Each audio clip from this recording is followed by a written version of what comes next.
আসসালামু আলাইকুম viewers, welcome back to my channel. Hopefully আপনারা সবাই ভালো আছেন। শীতের সকালে ধোয়া ওঠা এক প্লেট গরম গরম খিচুড়ি কিন্তু মন্দ হয় না। আজকে আমি সেই গরম গরম খিচুড়ির রেসিপিটি আপনাদের সাথে শেয়ার করব। এখানে আমি কিছু মুগ ডাল শুকনো খোলায় ভেজে নিচ্ছি। মুগ ডালকে যদি আপনারা খিচুড়ি রান্নার সময় ভেজে নেন তাহলে এর মধ্যে থেকে আলাদা একটা ফ্লেভার আসবে এবং যা খেতে খুব ভালো লাগবে। এখানে আমি 5 গ্লাস ভাতের চাল নিয়ে নিয়েছি, হাফ কাপ মুগ ডাল এবং 1 কাপ পরিমাণ মসুরের ডাল ব্যবহার করছি। এখানে একটু বেশি পরিমাণ মসুরের ডাল ব্যবহার করেছি। মসুরের ডাল বেশি ব্যবহার করলে কিন্তু খিচুড়িটি একটু মাখা মাখা হয় এবং খেতে দারুণ লাগে। একটি হাঁড়ি বসিয়ে তাতে হাফ কাপ পরিমাণ সয়াবিন তেল দিয়ে 8-9টা কাঁচামরিচ, 7টি পেঁয়াজ এবং 3টি রসুন কুচি দিয়ে দিয়েছি। 3টি এলাচ এবং 4টি দারচিনি দিয়ে খুব ভালোভাবে মাঝারি আঁচে ভেজে নিব। এখানে আমি আস্ত জিরাও ব্যবহার করেছি হাফ চা চামচ। যেই হাঁড়িতে আমি খিচুড়ি রান্না করব সেই হাঁড়িতেই আমি এগুলো ভেজে নিচ্ছি। অন্যদিকে চাল এবং ডালগুলো খুব ভালোভাবে ধুয়ে পানি ঝরিয়ে নিয়েছি। আজকে আমি খিচুড়িটি ভুনা করে রান্না করব। এখানে পেঁয়াজ, মরিচ এবং রসুনগুলো যখন খুব ভালোভাবে ভাজা হয়ে যাবে তখন আমি এর মধ্যে আগে থেকে ধুয়ে রাখা চাল ডালগুলো দিয়ে দিব।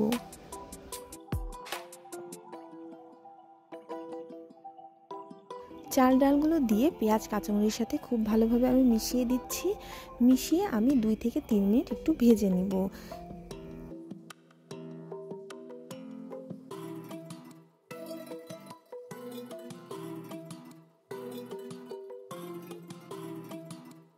দিয়ে দিচ্ছি পরিমাণ মতো লবণ, 1.5 চা চামচ হলুদের গুঁড়া,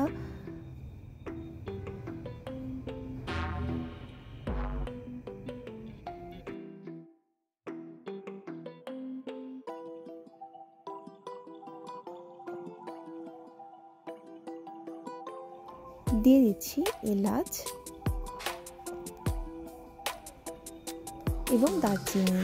এখানে আমি 3 টুকরো এলাচ এবং 3 টুকরো দারচিনি ব্যবহার করেছি। একটি কালো এলাচও আমি দিয়ে দিচ্ছি। সমস্ত মশলার সাথে চালগুলো আমি খুব ভালোভাবে মাঝারি আঁচে কষিয়ে নিব। যখন চালগুলো খুব ভালোভাবে কষানো হয়ে যাবে তখন আমি এর মধ্যে 5 গ্লাস চাল এবং 1.5 গ্লাস ডালের জন্য 10 গ্লাস পরিমাণ গরম পানি দিয়ে দিচ্ছি। পানি দিয়ে এবার আমি ঢাকনা দিয়ে জাল করতে শুরু করেছি।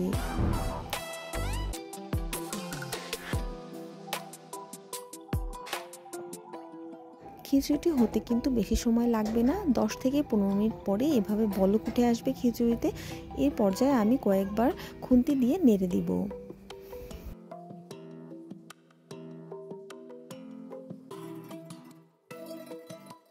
আবারও আমি ঢাকনা দিয়ে অপেক্ষা করব 10 থেকে 12 মিনিট। তারপরে কিন্তু সমস্ত চালগুলো ফুটে খুব সুন্দর ভাত তৈরি হয়ে যাবে। এই পর্যায়ে আমি খুন্তি দিয়ে আরও একবার ভাতগুলো খুব ভালোভাবে নেড়ে দিব।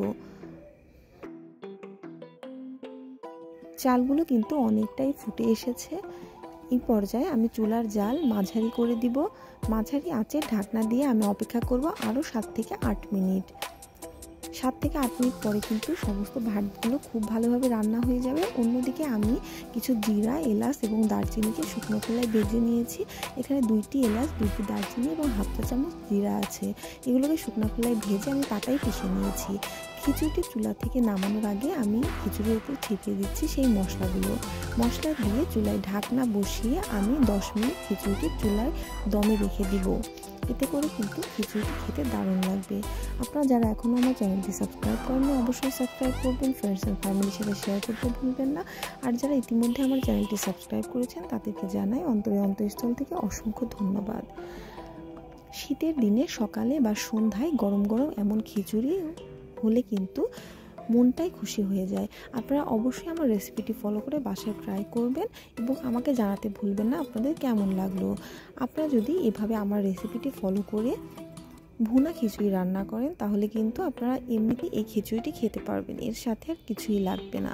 খিচুড়িটি খেতে কিন্তু দারুণ হয়েছিল।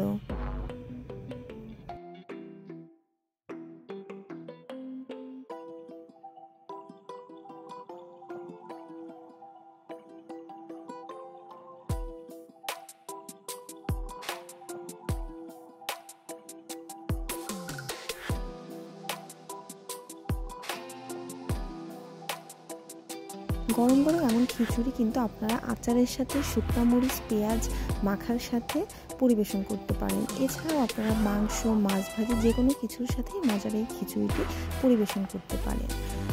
অবশ্যই আপনাদের মূল্যবান কমেন্টস আমাকে জানাবেন। আপনাদের মূল্যবান কমেন্টসে কিন্তু আমাকে নতুন নতুন ভিডিও দিতে অনুপ্রেরণা যোগায়।